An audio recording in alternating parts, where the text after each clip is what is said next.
pasan nas nosas cidades, hai mundos creativos paralelos que non coñecemos. Esta é unha cidade, unha comarca en sí, como estábamos comentando ahora Fernando do Campero e bueno, tamén comentei con vos, é unha comarca moi creativa, ten moita vida cultural, pero moitas veces moi descoñecida para o que ven sendo toda a sociedade.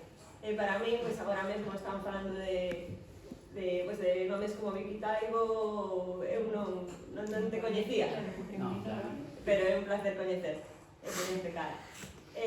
Foi un descubrimento e espero que poñerme máis ao día desto e que fagamos máis eventos así para coñecer a nosa propia cultura. E para empezar a coñecela, temos a gran sorte de que temos aquí a Estrela Gómez, que nos vai a tocar agora dúas pequenas obras de Bela Bartók, e seguro que vamos a disfrutar moito.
Fernando do Campo vai entregarnos ao Ateneo a documentación de Torregrosa, en depósito, e para o Ateneo un grande honor.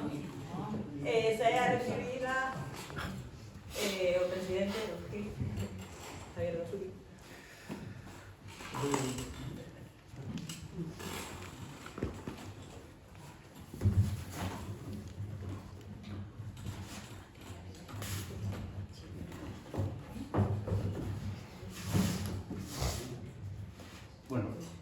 Torregrosa, un dos membros do Teatro Estudio, senón dos actores que máis interviron, que máis obras fixeron, pero si unha das persoas máis entusiastas e gran colaborador e difusor da historia de Teatro Estudio. Entón, tiña en casa este arquivo personal de teatro. Aquí hai dúcias e dúcias de programas de man, unha parte pequena de Teatro Estudio, e logo, como gran aficionado ao teatro, pois foi seguidor de todas as obras que se representaron nos anos 60, 70, 80, 90, incluso unha parte delas son de Madrid, onde acudía todos os anos e pasábamos días ali vendo teatro. Entón, pois, hoxe estaría encantado de estar aquí con todos vos, coas súas amigas Mecha, Vicky, Luma, Elina, con Eduardo, con Paco Ocio, con todos e todas os que estamos aquí, pero os problemas de saúde non lle permiten. Entón, é un honor no seu nome entregarlle a Penélope Vázquez.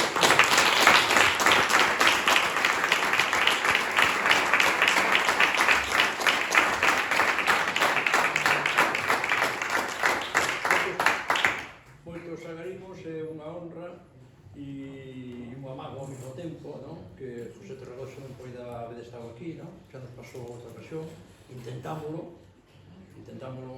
varias veces, non? Pero, bueno, a súa situación de saúde non lle permite, non? Cada acto que se lleva aí na rutina lle complica logo a asistencia. Entón, reiterar as grazas e os parabéns por esta doación, que en realidad vai a ser parte, ¿no?, da nosa biblioteca, ¿no?, a que se poderá acceder, ¿no? O proceso de promoción de publicidade e información pública e demais, bueno, pues nos vai a levar ao mesmo tempo un pouquinho máis do que nos vai a levar o feito de ter no repositorio digital pues todas as grabacións e a información destes actos, ¿no?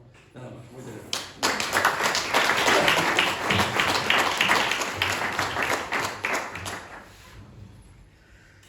Muchísimas gracias, Fer. Muchísimas gracias, señor presidente.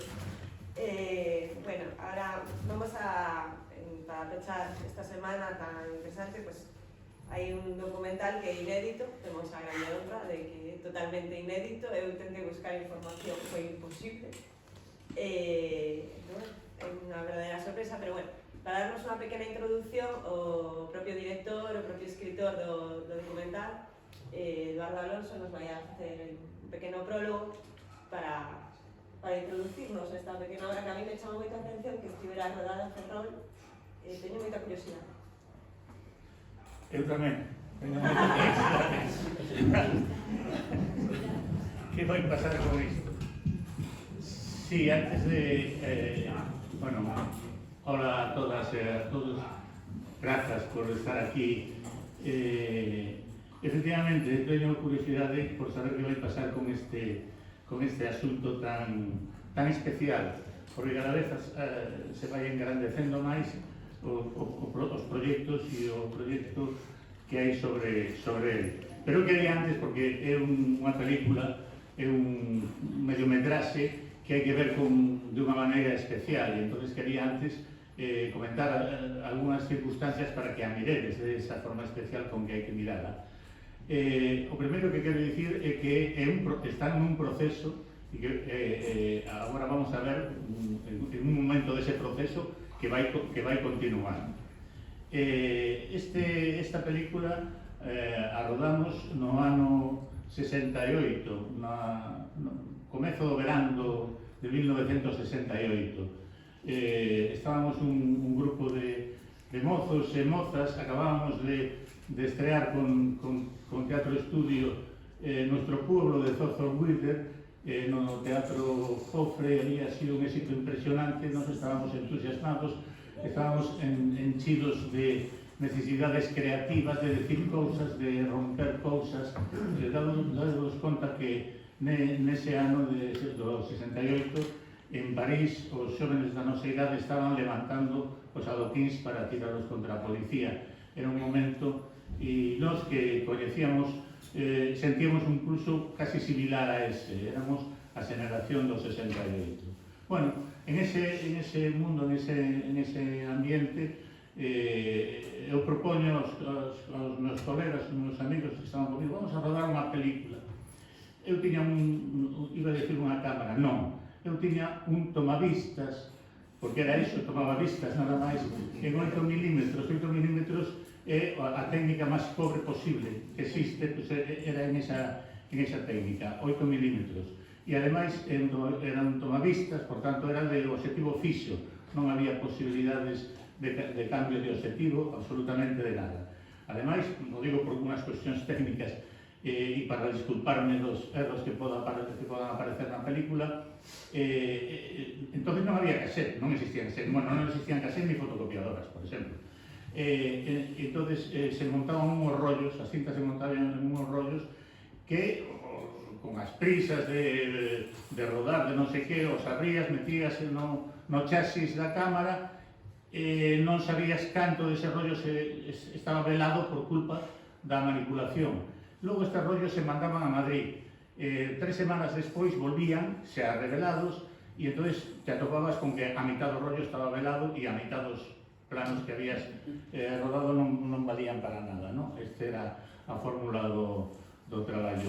O corto dura 36 minutos e cada rollo eran 15 metros, o sea, en torno a 3 minutos e medio, por tanto, e normalmente hai como 3, 4 tomas de cada plano, por tanto, debimos manexar como 60, 70 rollos que foron a Madrid e volveron.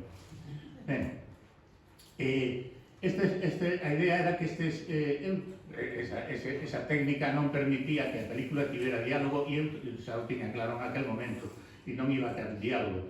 Si íbamos a utilizar unha técnica que existía entonces, que era que unha vez montada a película, montada ao positivo, que se montaba cortando con unha tixola e pegando con acetona os cachos, e eu miraba os cachos nos meses que estive montando, miraba os cachos con un cinesín que me birlara a un irmán pequeno que andive buscando o puto cinesín durante varios meses e eu calei con o cinesín proyectaba e pegaba con acetona, co cual, bueno, cada vez que probaba o que montaba a mitad se desmontaba outra vez, en fin, era aquilo un empezar e nunca dar rematar.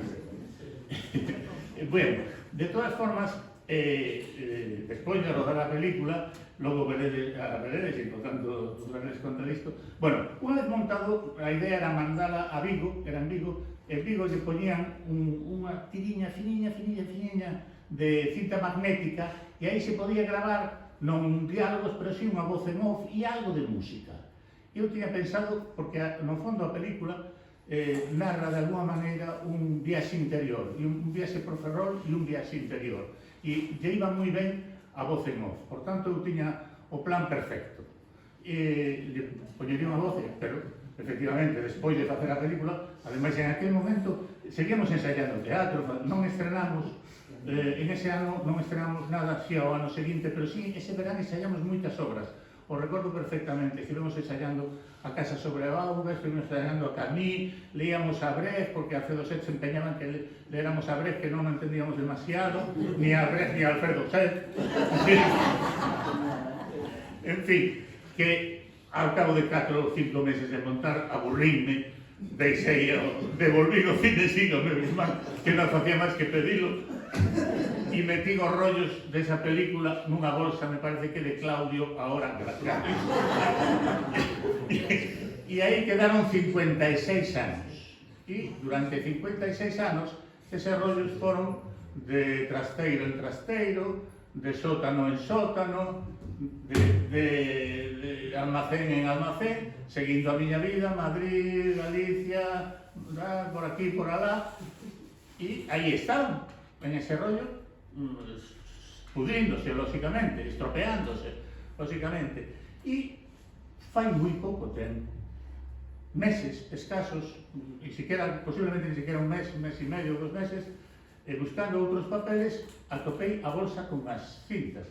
E casualmente estaba en casa a miña filla, que se dedica ao audiovisual, e comentei, atopei unhas cintas, e díxome a miña filla, damas que as informatizamos, e que as digitalizamos, e eu, que xa a esas alturas, o sea, fai uns meses, sabía perfectamente que as mulleres da casa non se lles pode dicir que non, é peligrosísimo, te podes pasar toda a semana comendo berzas.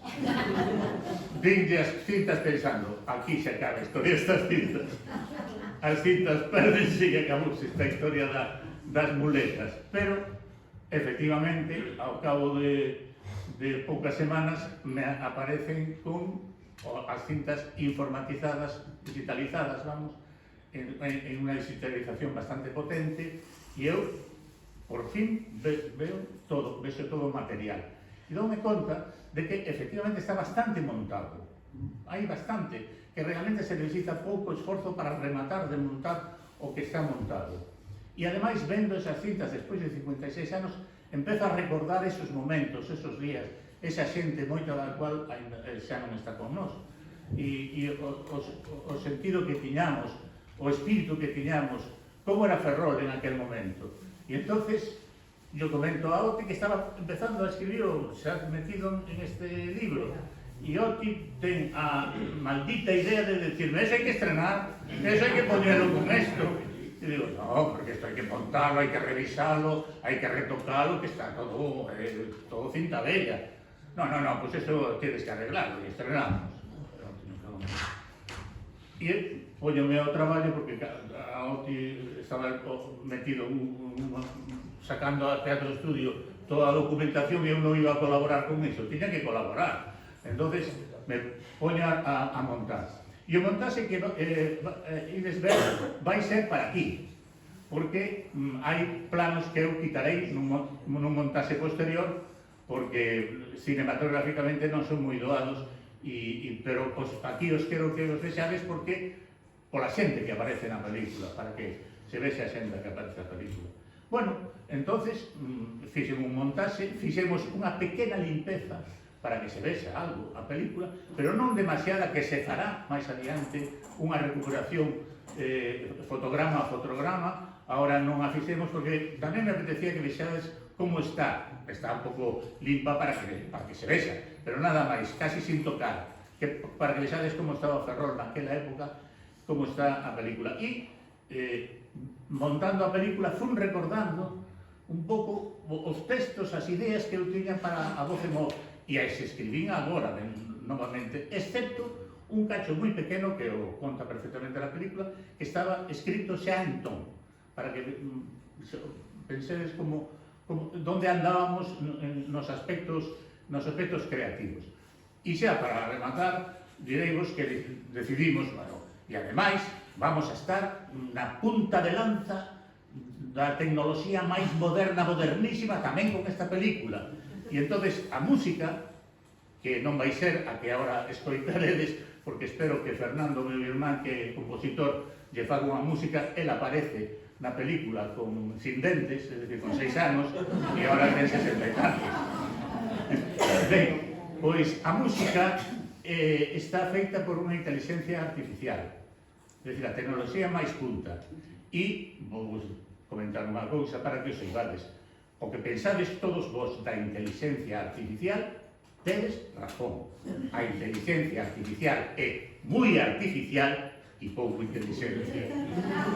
Bueno, e nada máis. Espero que o pasedes ben e rememoredes os que sodes de Ferrol cousas daquel ano de 1968, nada menos.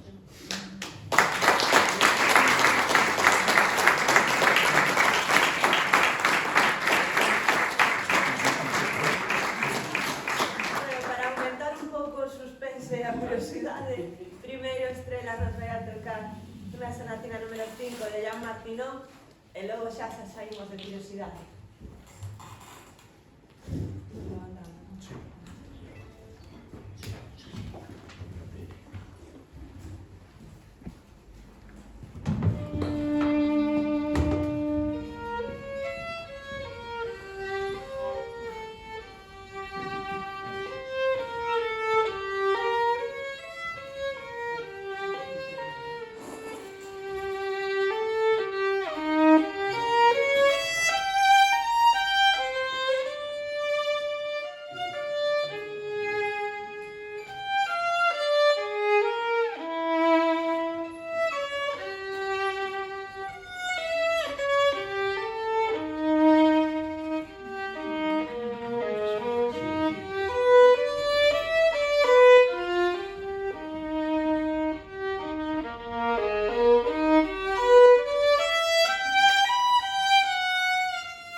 moitas grazas.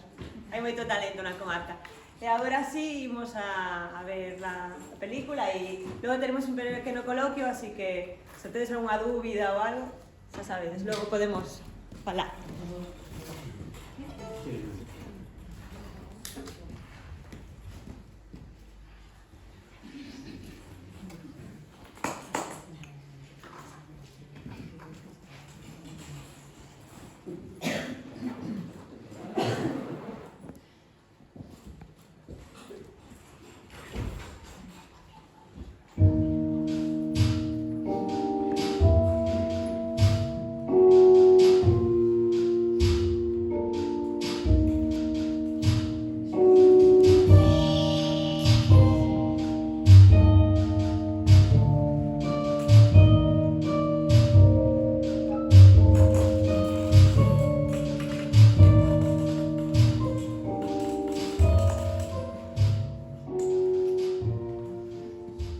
Cumbico.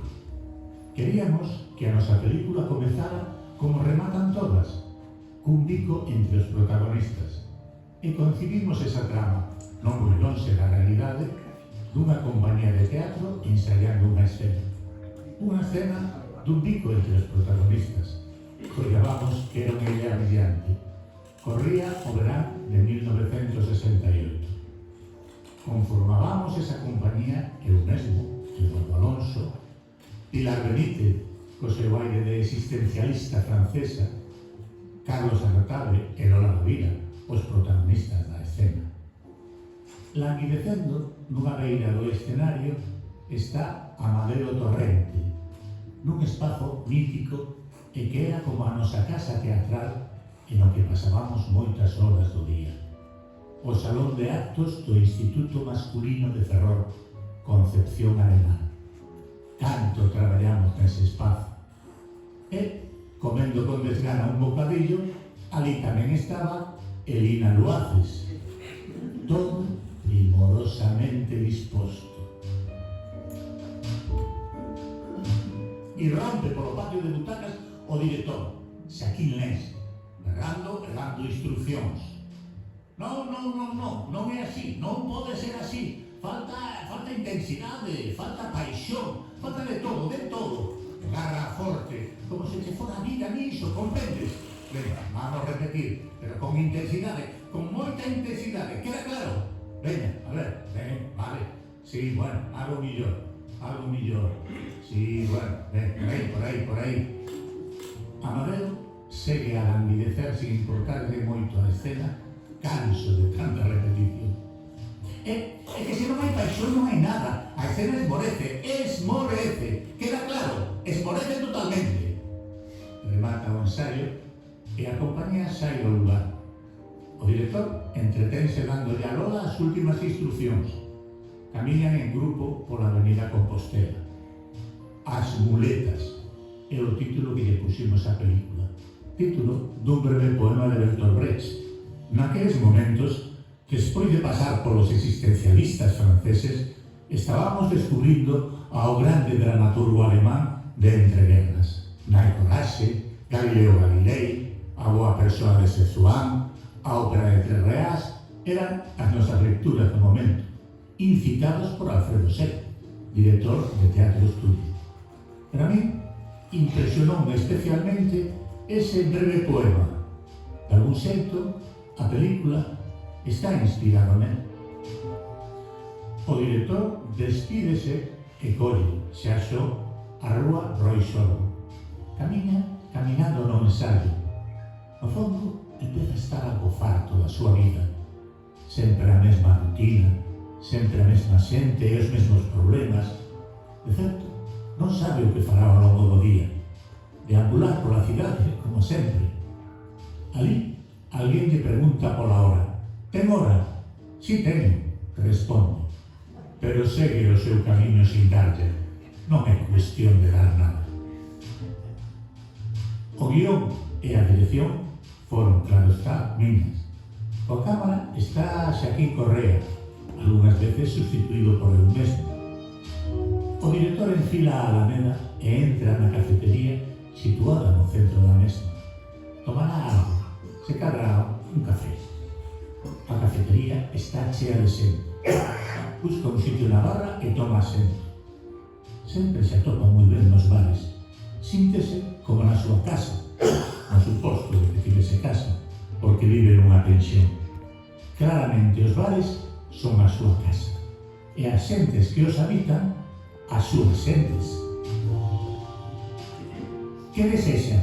Vaya pregunta. Desexaría tantas cousas.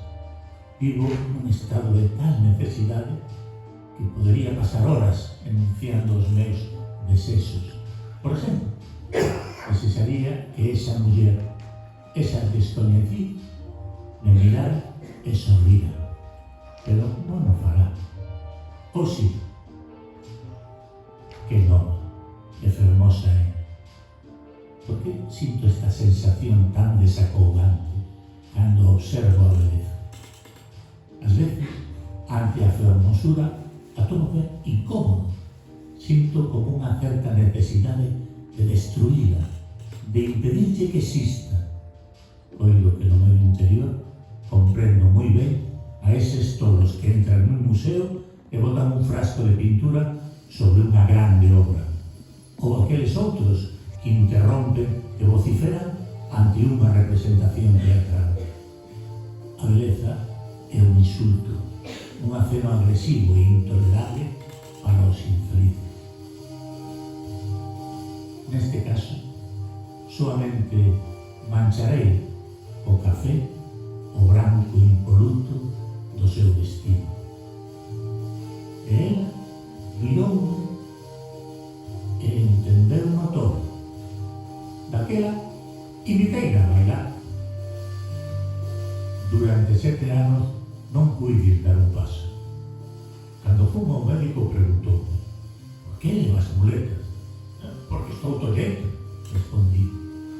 Non me extraña, dixo. Proba a camiñar. Son eses aparellos os que te impiden andar. Anda, atrévete, arrástrate a 4 patas. Rindo como un monstro, quitoume as miñas fermosas muletas, escachoume sobre as miñas costas, sen deixar de rir, e botoume no lume. Agora estou curado. Ando, curoume unha gargallada.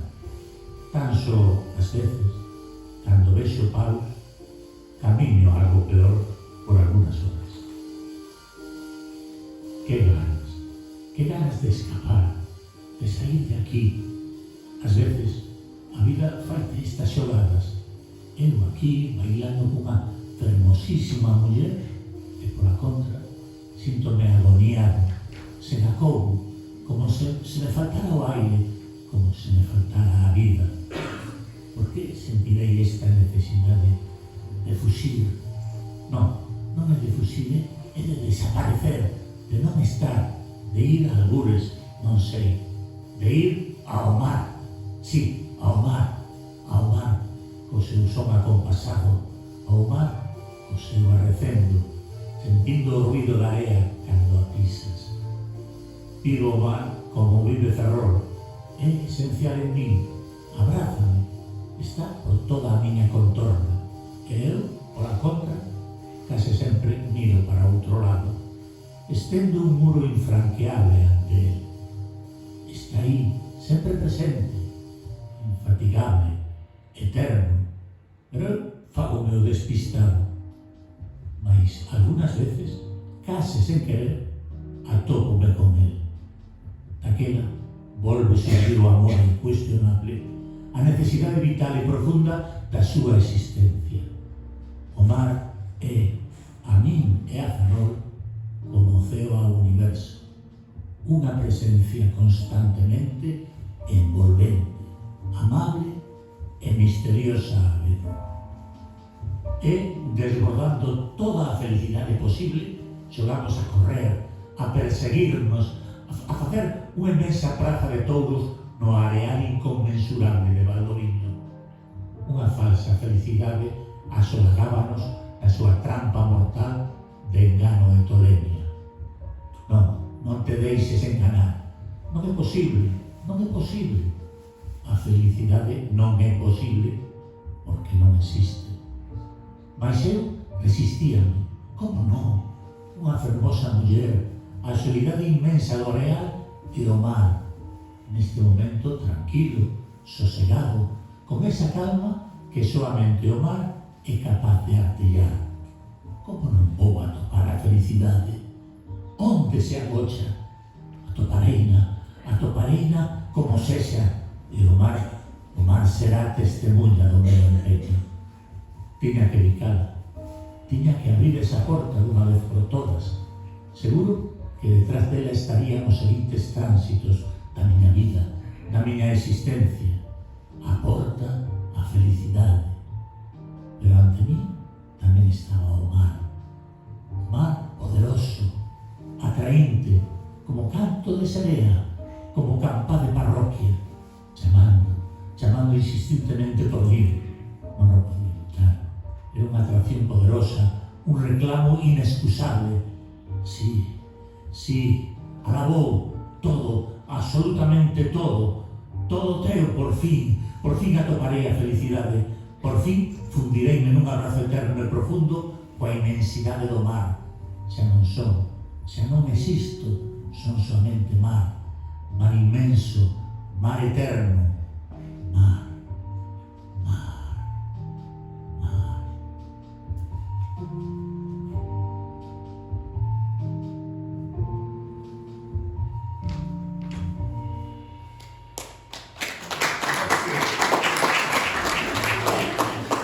Por fin chegou o día seguinte a mañá e, como todas as mañás, dubidábase sair, se quedarse, se facer o de sempre, ou sexa, deambular pola cidade.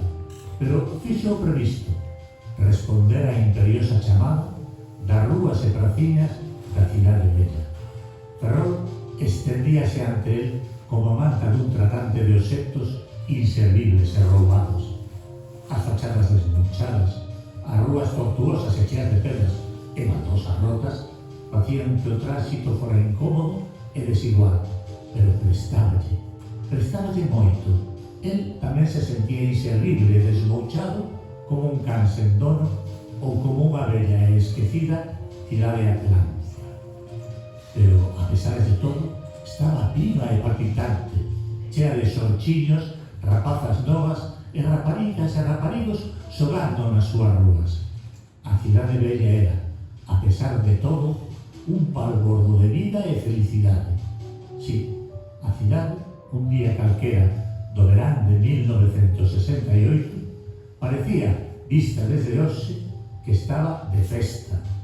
Mesmo esta mañá tiña a roupa colgada nos tendais, como os estandartes dunha leda cidade medieval. Casi ningún coche, había poucos, aínda que algún había, sen acostumarse a conducir polas rúas cheas de crianzas. Pero que manía de intervir na vida dos demais. Se quere atropelar a un rapaz, veña, fálao. Volvamos ao punto de saída, como se eu non existira e, polo tanto, non nos salvara. Hoxe, todo é posible.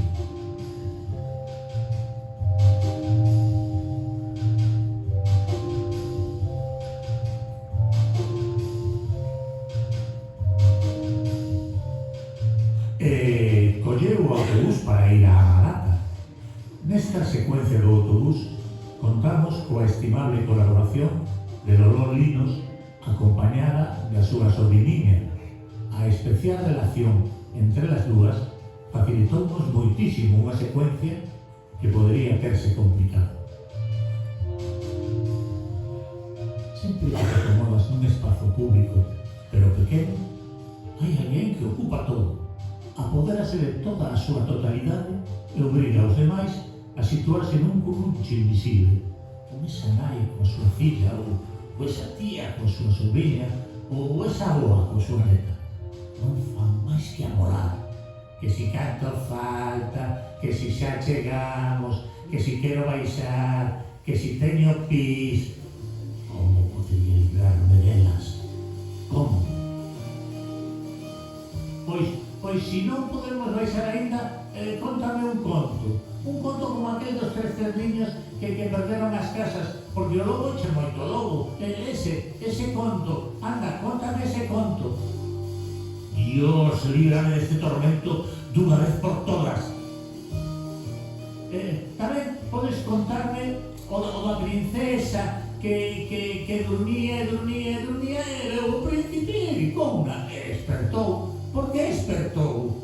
Porque ao príncipe lle cheiraba o alento que alcatreaba. Por iso, todos os príncipes teñen ese defecto. Nacen con él. O se cada aquel conto da árbore, da fava que medraba e chegaba ao ceo. Ese conto que ninguén se extraña. Aquela podíase fumar nos autobuses. Ben, entón chegamos a casa dos curmáns e que facemos? Damos os regalos antes ou despois da merenda. Antes ou despois da merenda, Un coitelo. Sí, necesito un coitelo ou unha daga, o que sexa, pero algo punzante, co que poida acabar con elas, con as dúas dunha soa vez. Dios, acabar con elas, nada máis necesario, máis imperioso que acabar con elas. Un golpe certeiro. Ben, dous golpes certeiros. Esa se acabou. Agora que ninguén mira. A mí gustame moitísimo o chocolate que me dan de merenda, comérmela. Venga, unha cousa rápida, con precisión, profesional, vaya. Chocolate con galletas, María Fontaneda, esos son os que me gustan a mí. A veces enche na miña cabeza os pensamentos perniciosos, no? Sempre se enche a miña cabeza de pensamentos perniciosos.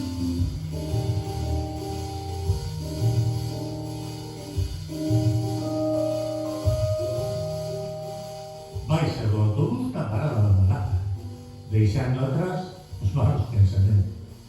A Malata, a unha beira da ría de Ferrol, van moitos mozos e mozas a tomar o sol ou a bañarse nas augas claras e frías do Atlántico galaico. Como é ría, as súas augas son calmas e agradecidas. Despois de baixar as escaleiras que dan ás rochas do peirao, decide pasar un tempo tomando o sol e lendo. Sempre leva un libro para ler e iso distrae dos pensamentos, dos poucos bons e dos moitos perniciosos. O día parece resplandecente, deses días claros e transparentes que se dan infinidade de veces nos longos veráns do noroeste, aínda que teña soma do contrario. Como é algo maniático, coloca a roupa con moito cuidado a súa beira e abre o libro disposto a continuar a súa lectura. Apenas comeza a concentrarse nela e, como non podía ser doutro xeito, alguén invade a súa intimidade, ou, mellor dito, alguén invade a súa soledade. É un rapaz que nada, ou máis ben, trata de manterse a flote nas salgadas augas do peirao. Se me están distraendo, se me están amolando. Sí, non sei como o conseguen, pero con só existir amólame. Incomódame de tal xeito que non podo soportar. Voulle tirar algo. Sí, non sei, unha pedra. Sí, voulle dar unha pedra en todos os fociños. Parece que se está afogando. Pois que afogue, hostia. Que afogue dunha vez e me deixe en paz.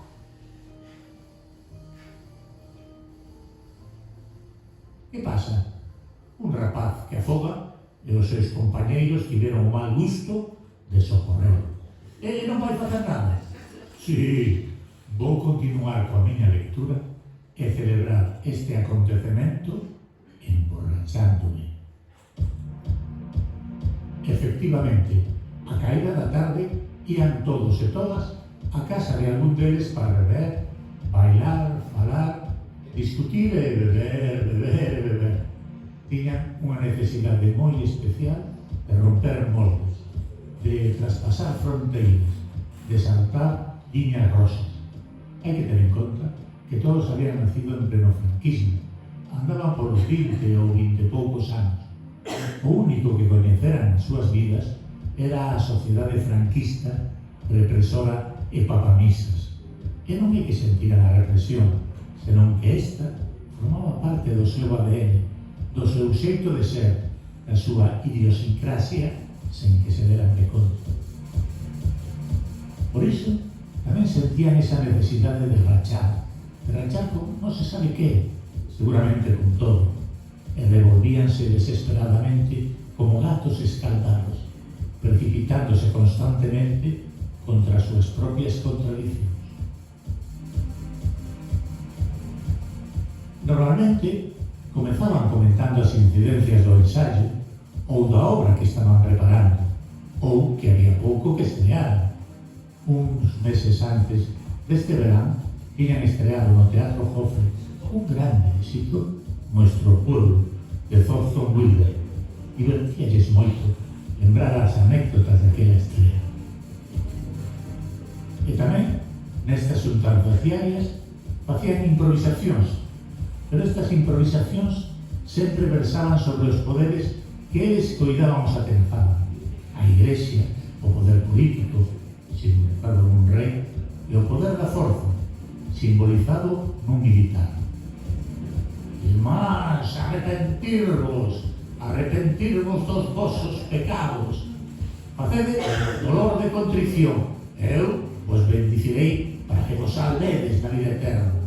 Oh, sí, Señor, Señor, son pecador, pequei de pensamento, palabra e obra.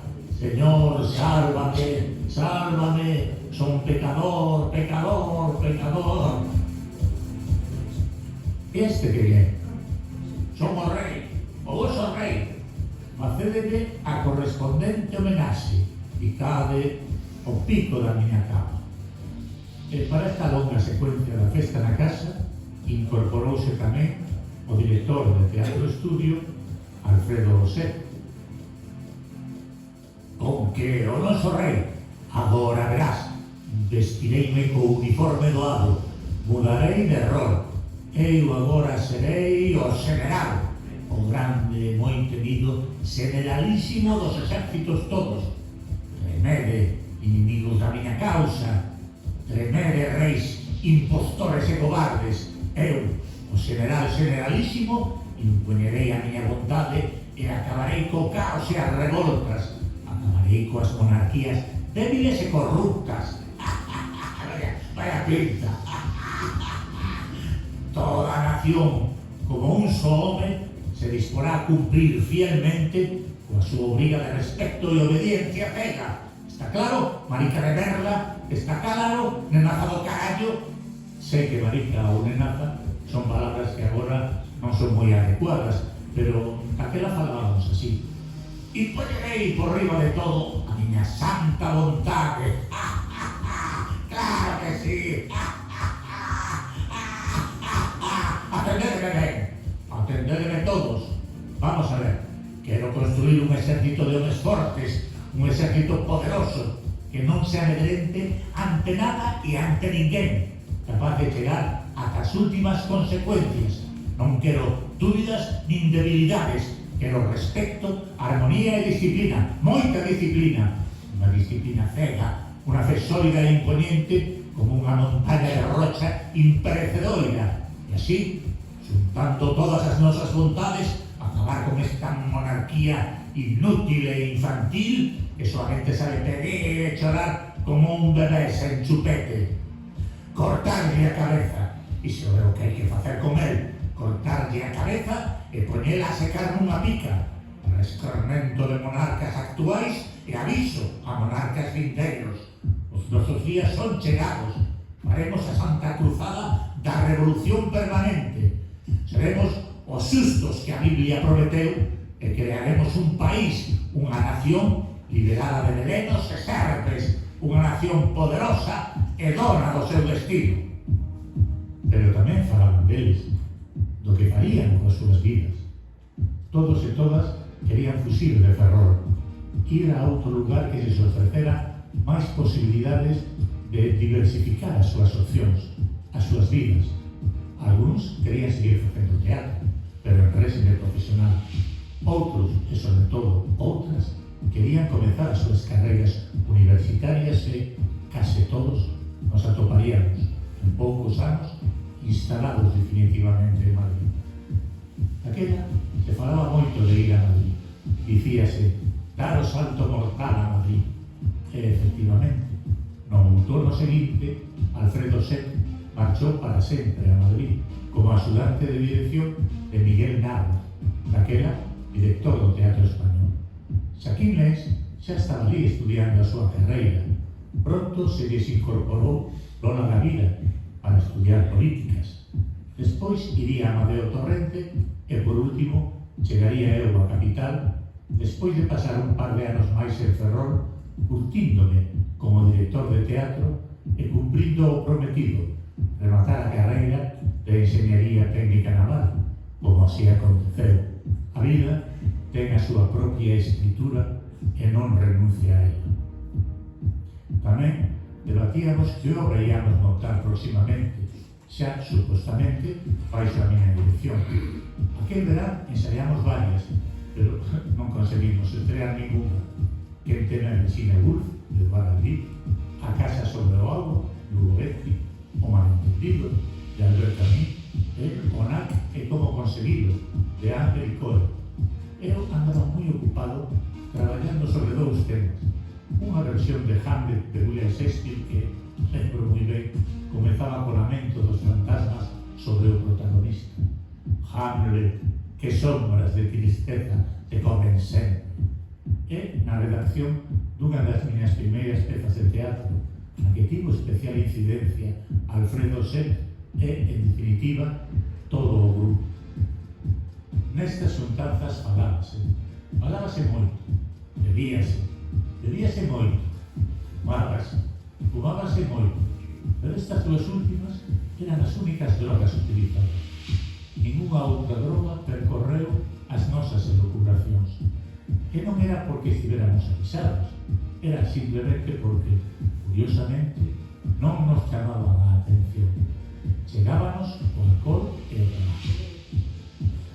Que mundo, ese mundo extraño e desequilibrado onde se moven uns seres sen fin, entre estradas e asfalto, inclinados, o pensamento ao ombro e o sol na cabeza, un mundo de extrañas masas de cemento e cristal, e o constante ruido do metal, un ruido frío, sen razón de ser, pero machucante, desarticulado, vías de ferro e ordes, carris de desexos, vagóns de madeira e preocupacións, todo nun movimento de armonía metálica, frío, así, clic, clic, clic, como níquel, e é que o mundo é de níquel, é un mundo onde o vivir é algo extraño, casi molesto pero lóxico, entre monstruos metálicos que pensan e monstruos de carne que non senten, consumen pero non senten, e o continuo coqueteo das cousas dunha aureolada aristocracia das palabras. Grandes bolas de níquel van e venen, son impulsadas pero van e venen, o cadro en fronte a tentación alentar, que pasan os ollos e todo entra como unha máquina para pacar. E xira, sube e baixa e xira. É amarelo, roso ou verde, pero xira, e pasa a procesión de días, mareros, rosos ou verdes, pero sempre grises, en constante e monótona regularidade. Ou vean as sereas e as xentes coa carteira baixo o brazo e o frío goteándoles pola cara e é o burbullido das retortas e o ruído dos engranaxes. Con as gravatas ao pescozo e as contas baixo o brazo entran e é o premido das máquinas de escribir, o espirro, torres de folios e o día gris e o ambiente ubre a nada. Fragmento de nenos non facer de trampas, o texto non que estaba a traballar. Entre aquelas improvisacións, a algún imbécil se lle ocorría sacar a pistola de cachas de nácar de fogo real e un coronel alemán regalara ao seu pai militar na División Sur. Sempre hai paros na xuntanza. Mellor sacara de en medio antes de que haxa unha desgraza. Está ben improvisar, pero dentro dos parámetros e, sobre todo, uns obxectivos claramente establecidos. Facíamos teatro, non titulares escabrosos de xornais atentos. E tamén bailábase, e bailábase moito. E ían organizándose as parellas para pasar as horas da noite.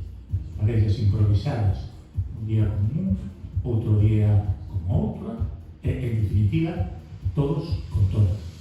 Tamén valía un colega remiso. O caso era dormir quente e con, se se dera o caso, posibilidades de follar. Aquela noite, o director aferrouse a Pilar Benítez como a un cravo ardente. Pero non pensedes que a ela a colleu de sorpresa, nada disso. Ali non se facía nada que alguén dos participantes non quixera. Aprendemos moi pronto das nosas colegas a ternos un inmenso respecto os uns aos outros. Elas sempre foron inteligentes, fortes, claras e definitivas. E moitas veces foron as que marcaron os camiños, estableceron os comportamentos, determinaron as cuestións éticas e estéticas. Elas foron un dos máis importantes achados das nosas vidas.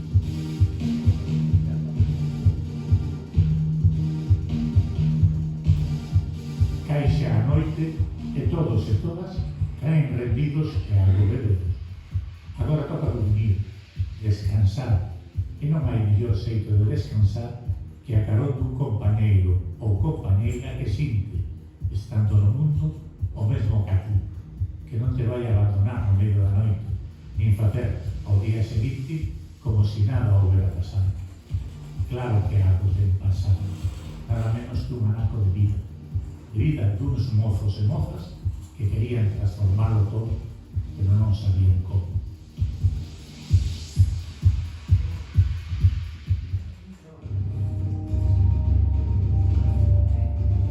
Hai espertares ledos, hai espertares preguizosos, hai espertares faladores, hai espertares mudos, pero tamén hai espertares non desexados. Este era un deses. O director daría media vida por non ter despertado esta vez. Pero, en fin, o día abríase ante él e non tería máis remedio que percorrerlo.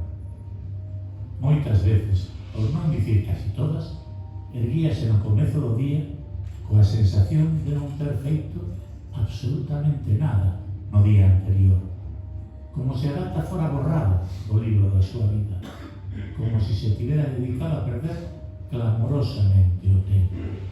Pero o peor non era esa sensación, o peor era que tiña o total convencemento de que o día que agora comezaba ia ser exactamente igual ao anterior, inexistente, inútil, borrado do calendario. Parecía que todos os demais ainda dormían, ou se cadra estaban mortos. Se fose así, que envexa máis grande.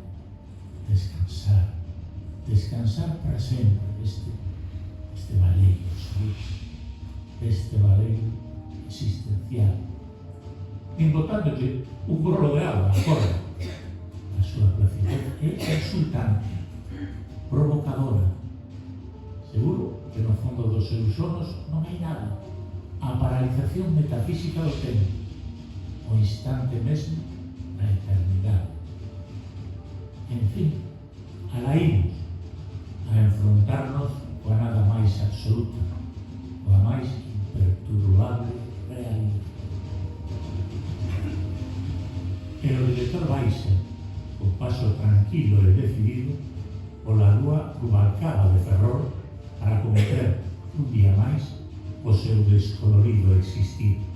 A cidade nin se inmuta ante tanta desolación. Sentado nun banco do cantón de Morís, recibe os tranquilizadores rayos do sol dunha mañá cristalina. Sente que hai alguén sentado á súa beira. É un neno que, aparentemente, ten as mesmas meditacións que o director. Xoga, sen moito entusiasmo, un revólver de xoguete. A súa idade non é para entusiasmo. Míranse e parece que se comprende. Realmente non hai moito que comprender. Dúas soidades non fan unha compañía. Deixasme o teu revólver. Son actor, sabes?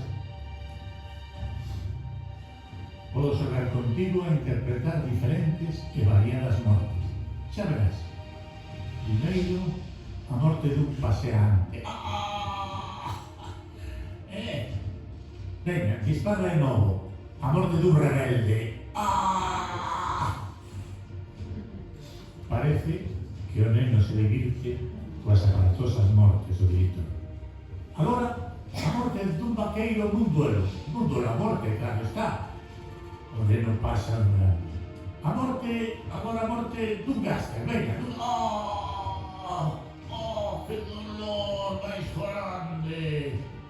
Tamén pode ser a morte dun soldado, venga. Moi ben, todo o corazón. E agora a morte dun calquera. Ou tamén pode ser a morte dun morto xa morto. Venga, dispara. Entón, o director ten a idea máis descomunal, máis brillante, máis definitiva de toda a súa vida.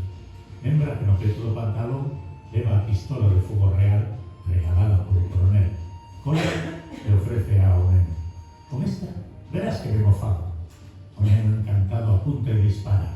Un son seco retumba no cantón de Monís, disimulado polo balbordo dos nenos e as nais. Se cadra está un petardo. Ao neno parecelle unha espléndida actuación e aplaude entusiasmado. Bravo, moi ben, bravo, bravo, bravo, bravo. O director, simple como un intenso frío desolador, súbelle desde a planta dos pés até a cabeza, inundando o todo. E despois, o escuro máis inconmensurable.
Sorprendente tamén. Bueno, pois os deixo como protagonista, calquera pregunta ou integridades. Eu teño mil preguntas, Alguén queira preguntar algo? Wow. Ben expresado. Wow. Arrancadilla. A mí me sorprenderon moitas cosas, claro, porque eu teño 49 anos, vou cumprir agora. Claro, esas imaxes de Ferrol sorprenden moitísimo porque me dou conta de cato de que a cidade cambiou moito, pero non cambiou nada. Supoño que para moitos de vos nos conecta moito coa xuventude, pero que a miña xuventude tampouco foi moi diferente. Non sei, como ves? Porque ves con 20 anos. Sí. Como ves agora? Na película, Ferrol, o mundo. Sí, a grabación, como se fose un diario da tua vida. Pois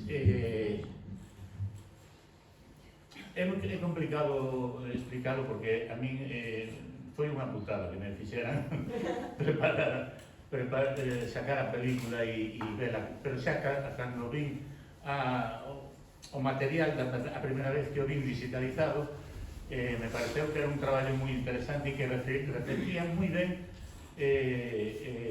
o que facía un grupo de mozos e mozas en Ferrol en ese ano. Seguro que había máis xente, máis grupos, máis tal. Entón me parecía que era un documento moi significativo, porque ademais a historia que conta a película, esa historia de desesperanza,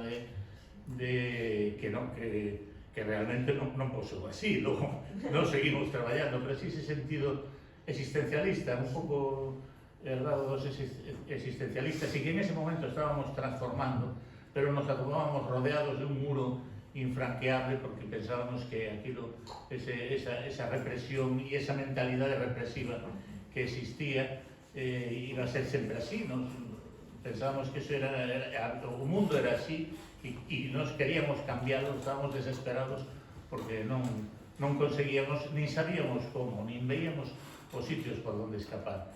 Pero sí, era un grupo de xente moi creativa, a mí sorprendeume, porque eu non pensaba que éramos tan creativos, pensaba que estabas aburrido e facías cousas cos colegas.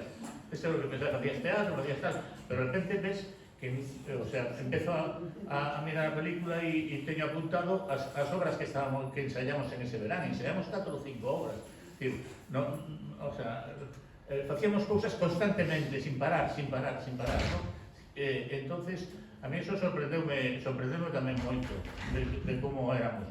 E supoño que a xente nova sigue sendo así agora, non quero decir que non fora, pero a mí sí me chamou moita atención como veíamos, e logo chamou moita atención algo que entonces eu non me daba conta, e a importancia da cidade en nós mesmos, non? E sí que a película penso que o reflicte, que o espacio, o marco é moi importante e está moi interiorizado, e que Ferrol era para nós moi importante cando todos odiábamos a Ferrol e queríamos marchar, e sin embargo nós éramos Ferrol. Esa era a realidade, nós éramos o que odiábamos, nos odiábamos a nos mesmos, a nosa forma de onde estábamos e queríamos cambiarlo todo. E a nosa forma de facelo e de expresalo era a través da creatividade. Eduardo, como coetáneo tuyo que soy, y amigo tuyo que soy desde aquella época, gracias por hacerme revivir aquel maravilloso año 68, año que también coincide para mí en que me incorporo ese verano a la redacción de La Voz de Galicia, por lo tanto puedo ser testigo de vuestros ensayos y de manifestar públicamente que prácticamente todos estábamos enamorados de Lola Galicia. Gracias una vez más, Eduardo, por hacerme vivir ese año, ese Ferrol y esa nuestra juventud. Gracias.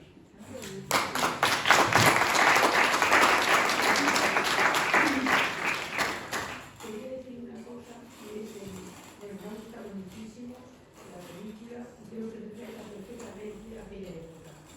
Yo tengo 85 años y entre 68 y 64 también Madrid fue la evasión de salir del mundo curricular y lleno de, en algunos casos, de un exceso de rutinas y de falta de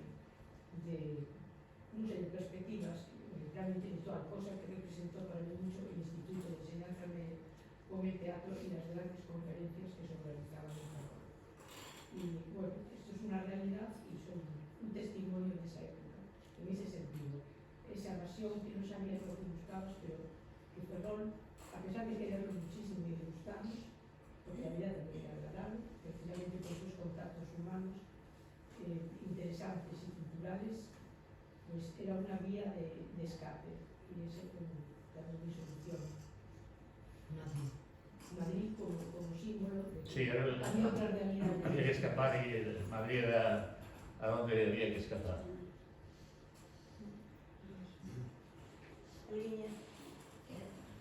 Mira, que curioso, non? Polo que o que acabas de decir, Eduardo, porque vexo que hai tamén bueno, para os que estamos aí outras fornadiñas posteriores, non? Pero hai un certo paralelismo nese sentimento acerca da nosa cidade, non? De que como que non estamos satisfeitos con ela, como que non nos ofrece, non nos aporta o que nos desexamos, e estamos todos como desexando marchar, pero ao fin e ao cabo non somos Ferrol, non? Entón hai unha especie de espírito aí que se vai trasladando ao longo dos anos e do tempo, porque ese sentimento na actualidade, incluso, bueno, eu teño 50 e tantos, pero incluso de xente de formadas máis novas de 20 e tantos anos, 30 tamén, hai un pouco como ese sentimento tamén de de marchar, de que tal. E eu creo que tamén, porque hai unha sensación aquí, desde a ciudadanía e aparte desde os públicos tamén, polo que percibo, non? Como que o de fora sigue sendo mellor, pero tamén hoxe, en pleno 2024, hai esa sensación.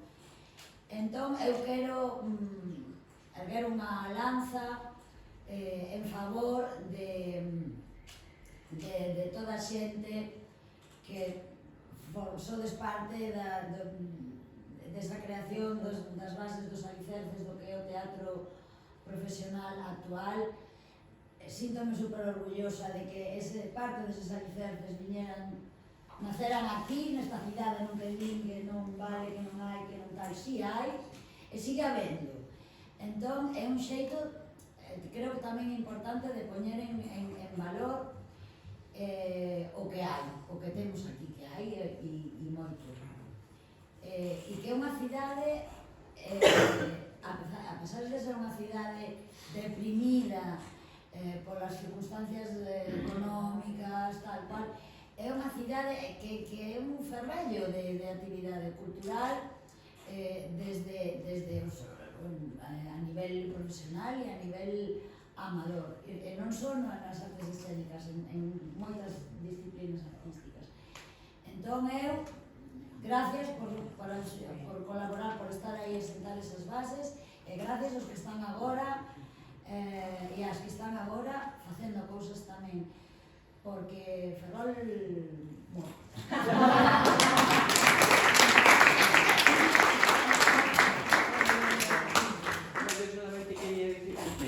Bueno, muy bien. No, yo solo quería decir que para mí fue un placer, aparte de que me encantó la película. Para mí fue un placer volver a ver a toda aquella gente, a Amadeo, a Alfredo, a ti y sobre todo a Joaquín Lenz, que está sublime, está sublime. Y bueno, que yo creo que todos nos sentimos un poco como bueno, partícipes de aquella época y de la cultura, a pesar del putrerío de cultura que había por las circunstancias. Y fue un honor para todos los que participamos en aquella época ser partícipes de esa cultura que prácticamente no existía.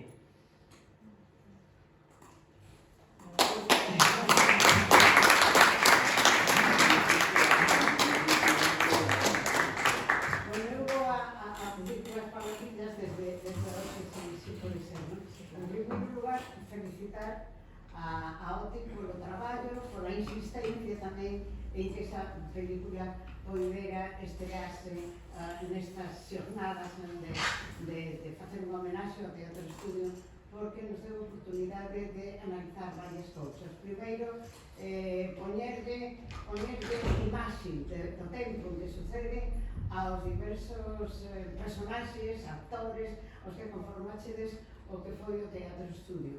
Tamén analizar, acudir a unha doble análisis, porque está claro que esta película, a voz de no, está posta desde hoxe, recollendo parte do de onte.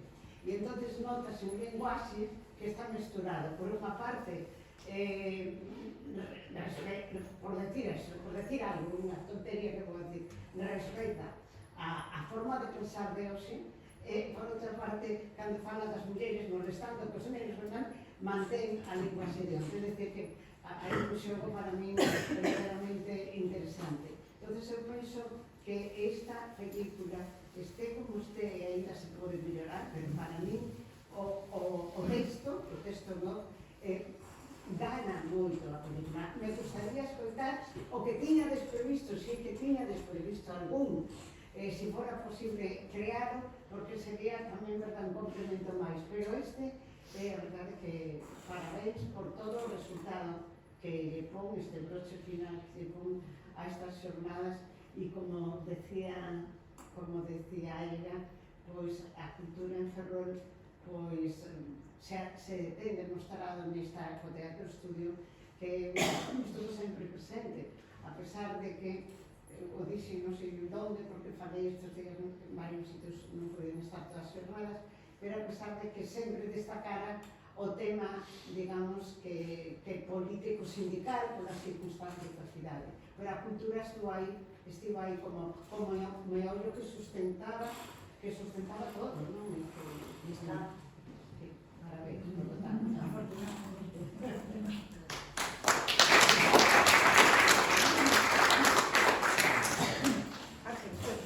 Eu quería dicir que teño 71 anos e son a que continuei de algún xeito o labor do Teatro Estudo como homenaxe a don Vitorino, como xente nova, e como a vos despotricamos de Ferrol canto puidemos.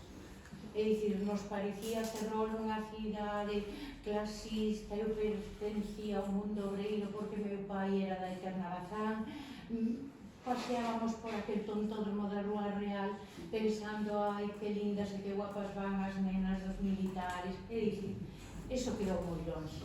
Hoxe é unha cidade de colaboración continua. Eu que fun escapei de Ferrol como todos vós, volvín. E teño a gala dicir que as novas generacións, os nosos fillos, eu teño un fillo de 49, outro de 46 e outro de 41, despois de andar por toda a diáspora española, todos tornaron a Ferrol. Así que Ferrol é un xermolo eterno de creación continua, de xente nova, con formación. Eu non tiña unha pandilla como a vosa, era un pouco máis pequena, pero pertencía a un grupo de rapaces, un estudiaba enxeñería industrial en San Sebastián, hai pouco que estuvo aquí, Laracoira, é dicir, xente con moita integranza, González Vallés. Leíamos as Agochadas, a Miguel Hernández, leíamos a Bertolt Brecht, éramos o xermolo do que as novas generacións hoxe lles pudimos aportar. Confío que a xeneración dos meus fillos, os meus sobrinhos, hoxe cuarentóns, volten a Ferrol porque Ferrol ten moitísimo que ofrecer. Aquí sempre tedes a porta aberta.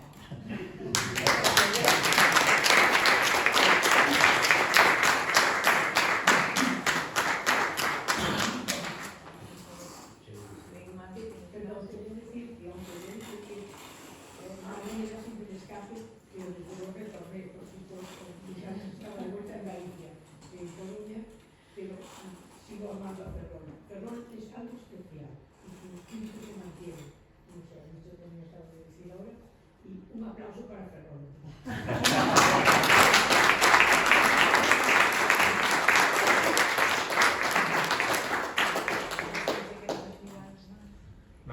Moitas grazas. Sí, comentar, porque me preguntaba antes, que efectivamente o texto que se narra na película está escrito agora, recordando un pouco que iba a ser o argumento, pero sí visto desde agora. E agora, por exemplo, que non iba a estar, lógicamente, no texto original, sí me di conta de que efectivamente fomos unha generación que non pasamos polas drogas, cousas que pasamos algunhas generacións, e en un ambiente como que estábamos, que sería moi lógico que pasáramos por aí. Sin embargo, non o digo porque non sei se é verdad, pero insinúo que a nosa actividade nos levaba a outros sitios. E bebíamos moito, estábamos moitos xuntos, pero debatíamos, discutíamos, ensayábamos. Non nos chamaba a atención as drogas, por exemplo, que é importante que a droga en outras xeracións posteriores a nosa foi brutal e non, sin embargo, a coñecíamos, pero non nos interesaba porque teníamos que ensayar. E este concepto da creatividade pode salvar unha xeración, e creo que a nosa, por lo menos a ese grupo, salvou unha claramente, porque se non hubiéramos entrado na droga tranquilamente, como outras xeracións, se non tiveramos nada que facer. Eso é unha reflexión desde agora, visto. E outra que tamén vista desde agora era o absoluto respeto que tiñamos e a importancia que tiñan as mulleres no noso colectivo, que marcaban estéticamente as cuestións. Bueno, eran mulleres, dices, e que eran mulleres como outra personalidade, Lola Gavira, o Lololinos, ou non sei que. Sí, eran mulleres con moita personalidade, pero eran as mulleres que había, quero decir, e mandaban moito, marcaban moitos e nos respetábamos moito un ao outro. E iso o vin cando mirei a película e reflexionei desde agora, é dicir, que hai moito texto que está mirado desde agora e non desde aquel momento. Sí, respetando tamén o que a película pretendía. Bueno, para pechar, vamos a dar unas palabras o promotor de todo este homenaxe, todo este proxecto. Eu quero decirvos desde o Ateneo que estamos moi contentos de dar alojamento neste proxecto que ao final é colaboración con Fukubuxan e Ateneo hoy. Non me lembro prensa. E o Concello que tivo a ben tamén colaborar, hoxe non está a Pontefar, porque, bueno, como ben dixo Elda, a vida cultural da cidade é un fervello, non hemos chegado a todos. Pero, bueno, grazas por asistir e xa vos deixo co promotor desta homenaxe, desta gran idea. Graciñas.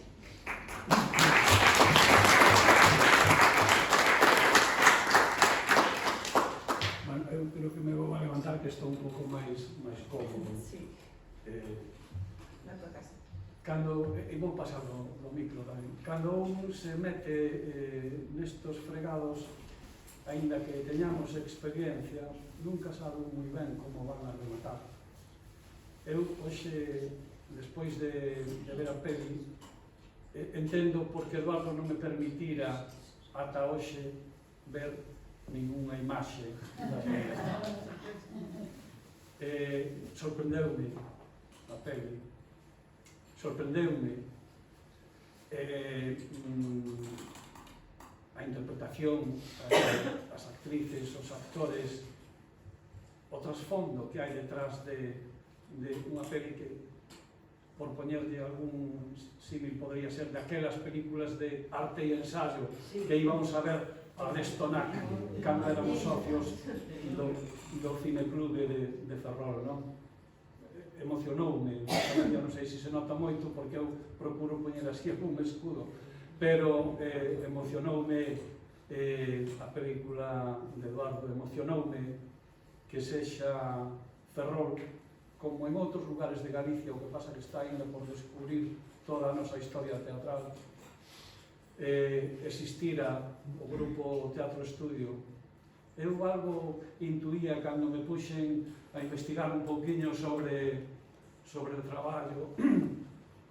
Comecei a descubrir o grupo de actrices, de mulleres que habían, de homes, certas intencións que hoxe nos parecen actuais, como procurar unha profesión, traballar no que che gusta. E creo que o Teatro Estudio foi, digamos, o xerme, o alicerce teatral do que hoxe é o sistema teatral galego, non? Que outros atopan xa feitos, que están a traballar ahora activamente, como ela, atopades xa algo construído e estades habitando aí. E con isto que pretendemos é poñer un pouco en valor a nosa historia. Hoxe temos con nós actrices do Teatro Estudio, pero tamén actrices profesionais do teatro actual, e eu estou moi agradecido tanto ao voso traballo anterior e actual como ao traballo futuro que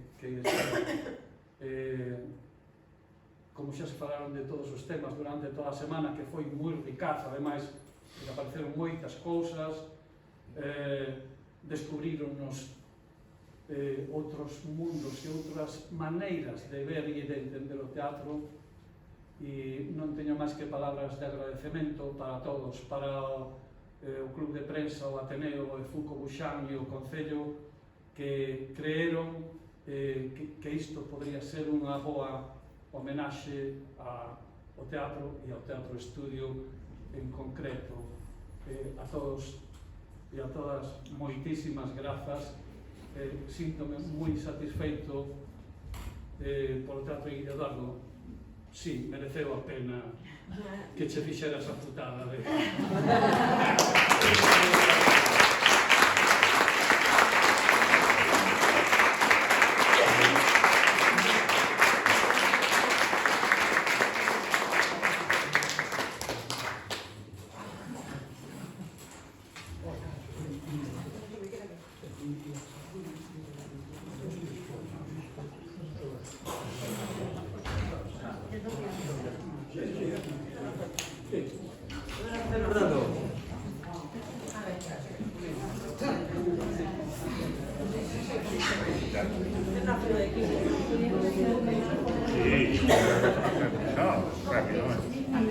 Claro. Luego hacemos una con las actrices. Es tu familia, ¿no? Uy, cómo se parece a su mami, los ojitos. Y este es el hijo. No, No, es tu marido.